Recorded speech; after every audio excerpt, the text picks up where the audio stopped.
Quero agradecer, minha gente, a todas as pessoas que estiveram em Formiga, Minas Gerais, a minha terra querida, nos ajudando a resgatar a Santa Casa. Nós que nos unimos ao projeto SOS Santa Casa, foi um evento muito bonito, onde as pessoas aderiram e muita gente que não pôde ir, que já manifestou o desejo de ser um coadjutor da Santa Casa. Abro um espaço para dizer que são muitas as Santa Casas no Brasil que estão necessitadas de ajuda. Procure saber isso na sua região. Santa Casa geralmente são hospitais públicos que atendem pelo SUS. A gente sabe hoje o caos que está a saúde no Brasil. E essas iniciativas particulares de poder fazer alguma coisa por esses lugares que atendem os pobres é sempre uma atitude muito cristã. Eu gosto de dizer que o nosso cristianismo, ele se torna cada vez mais comunicante quando nós assumimos a caridade. A caridade é uma forma muito preciosa de fazer Deus acontecer na sociedade. Nós podemos ter muitas diferenças com aqueles que não creem em Deus, a gente pode estabelecer muitos embates por causa das questões que nos separam, mas quando a gente se une em torno da caridade, o discurso é um só. É a oportunidade que a gente tem de fazer o bem ao mundo através das nossas atitudes. Isso é muito nobre. Até mesmo os ateus vão concordar conosco. E a gente não quer se limitar à nossa ajuda, ser um assistencialismo. Não, tem mística naquilo que a gente faz. Nós ajudamos porque nós acreditamos que esse é o mandamento que Deus nos dá. É um imperativo no Evangelho.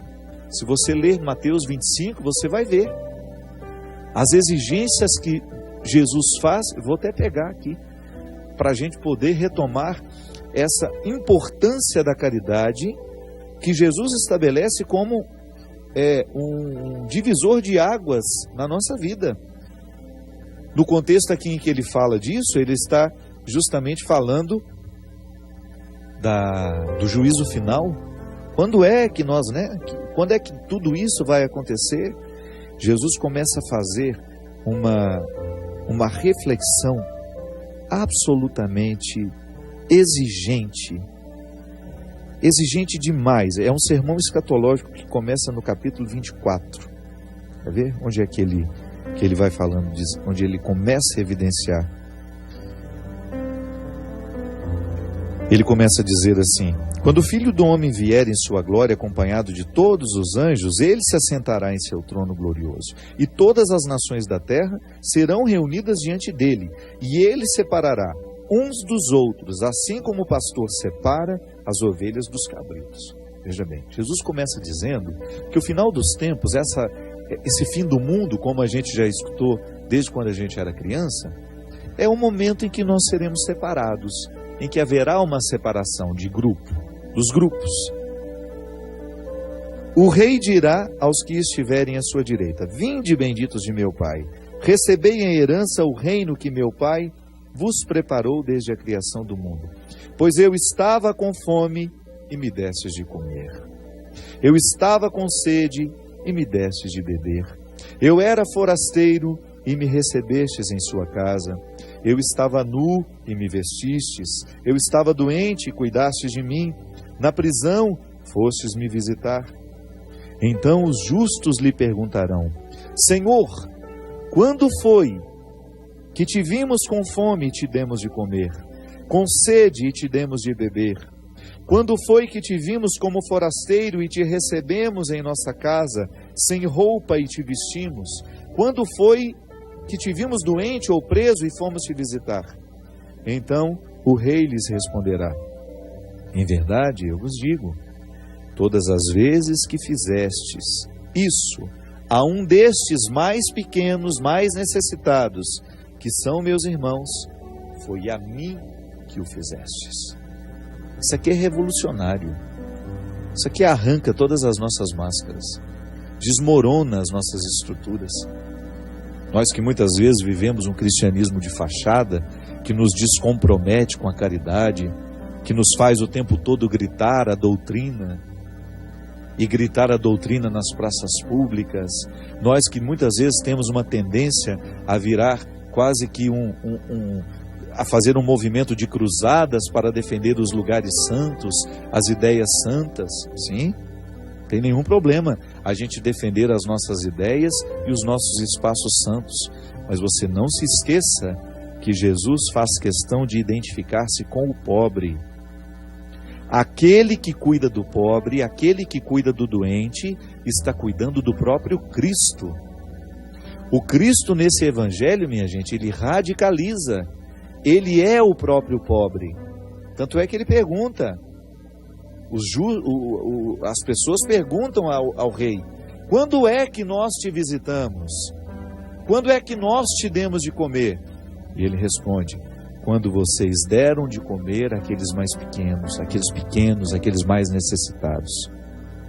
Então, em Mateus 25, você tem uma íntima associação de Deus com os pobres. Ele não está pedindo para ajudar os pobres somente. Ele está pedindo para ser reconhecido nos pobres, nos miseráveis. E aqui, nós precisamos identificar todas as misérias.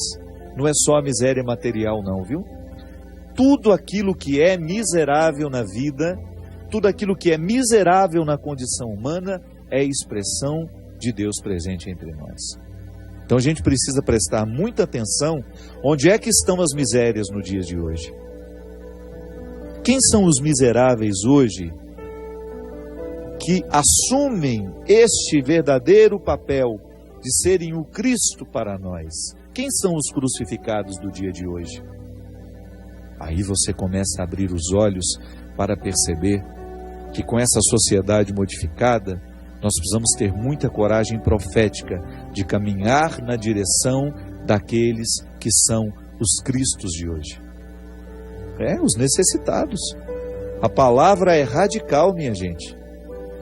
Quando eu identifico uma miséria humana ao meu redor, eu estou tendo naturalmente uma oportunidade de crescer na qualidade do meu cristianismo, de socorrer o outro com o meu amor, com a minha misericórdia, com todos os benefícios do Cristo em mim. Eu conclamo todas as forças do meu cristianismo para que eu tenha condições de realizar uma obra de caridade. Santo Agostinho já nos dizia isso. Nós não podemos oferecer ao outro aquilo que a gente não tem. E tudo aquilo que Deus nos pede, dizia ele já nos deu anteriormente. Então, se ele me pede que eu ame o meu irmão, é porque ele já me amou anteriormente e me deu uma reserva de amor para que eu tenha condições de oferecer ao outro. É por isso que o verdadeiro cristão não pode ter medo da miséria do mundo. Nós precisamos ter a coragem profética de enfrentar essa miséria e de poder oferecer aos miseráveis o abraço generoso, o abraço amoroso, porque nós muitas vezes nós somos teóricos da misericórdia. Basta ver a maneira como nós queremos defender as nossas ideias, quando nós nos sentimos atacados por alguém, como cristãos. É a mesma coisa que os muçulmanos estão fazendo lá. Desculpe-me, os muçulmanos não, aqueles radicais, porque nós não podemos julgar todos os muçulmanos no mesmo buraco, não. Existem muçulmanos altruístas, vivendo a sua pertença religiosa de maneira responsável. Eu estou falando daquele Estado Islâmico que não tem nenhum respeito pelo diferente, pelo ser humano diferente, pelo Estado Islâmico que está querendo dizimar todos os que são diferentes deles, por motivos religiosos. Quantas vezes nós também cometemos a mesma atrocidade? Não temos coragem de assumir a dimensão profética que o Cristo nos dá, que é justamente ter coragem de nos aproximar dos miseráveis. Outro dia, até quero conhecer mais de perto. Nós estávamos lá na Fundação Dom Couto, naquela tarde de autógrafo que nós tivemos, e uma senhora se aproximou de mim me dizendo: padre, nós fazemos um trabalho com os travestis. Nós somos um grupo de apoio para os travestis que trabalham na prostituição, ali na Dutra, nas mediações, até na região onde eu moro, quando a gente sobe ali para poder ir para para a região dos sítios onde eu resido, ali está cheio de travestis. Você sabe que muitas vezes eu passava ali, ainda hoje eu passo, mas meu Deus, quem será que cuida dessas pessoas? Porque elas têm necessidades. Eu não estou falando de descer do carro, ir lá e falar para elas mudarem a vida delas, não estou falando disso não. Isso é um segundo momento. Eu estou falando das necessidades humanas. Essa semana mesmo, estava vendo um documentário na Globo, passando os travestis que utilizam o silicone industrial no corpo, que aquilo é uma bomba relógio. Em pouco tempo aquilo vai virar uma infecção. Por isso eles morrem tão cedo. Porque eles são vítimas das infecções que mais cedo ou mais tarde, aquele líquido que não é feito para o corpo humano, que são injetados em condições desumanas, sem nenhuma higiene. A começar, não é um líquido para ser injetado no corpo. Vai naquela casa onde tem uma pessoa que faz aquilo clandestinamente, injeta naquela criatura. Esse trabalho anterior, sabe? De conscientizar que não se deve fazer isso, que não se deve atentar contra a própria vida, de ser amigo dessas pessoas, ainda que elas tenham uma vida muito diferente da que a gente gostaria que elas tivessem. Eu olhei para aquela mulher e achei uma atitude tão corajosa. Fiquei pensando, meu Deus, será que em algum lugar deste Brasil hoje existe alguém fazendo um trabalho com essas prostitutas, com esses homossexuais que se vestem de mulher para viver a prostituição? Se tiver, manda para nós, para a gente conhecer. Eu tenho certeza que um trabalho como esse aproxima-se demais dessa passagem do Evangelho aqui. Aquele gesto que o Papa Francisco teve de receber em audiência particular um travesti, está apontando para a necessidade dessa igreja voltar às origens, de ir buscar aqueles que estão jogados fora. A gente precisa ter coragem. São muitas indigências que nos afastam, porque nos envergonham. Eu, cheio de escrúpulo, eu tenho medo de parar o meu carro ali, de perguntar se eu posso fazer alguma coisa por elas, se existem necessidades que talvez eu, como padre, possa ajudar. Tenho medo do que os outros possam pensar de mim. Talvez você também sofra do mesmo medo. Mas será que não está na hora de nós termos coragem de criar uma pastoral para ir ao encontro dessas pessoas, para poder fazer um trabalho preliminar, para depois, daqui a algum tempo, a gente falar de conversão com elas? Oferecer, de repente, conscientização de que não se deve injetar esses líquidos no corpo. Valorizar essas pessoas. Oferecer a elas, quem sabe, uma oportunidade de trabalho.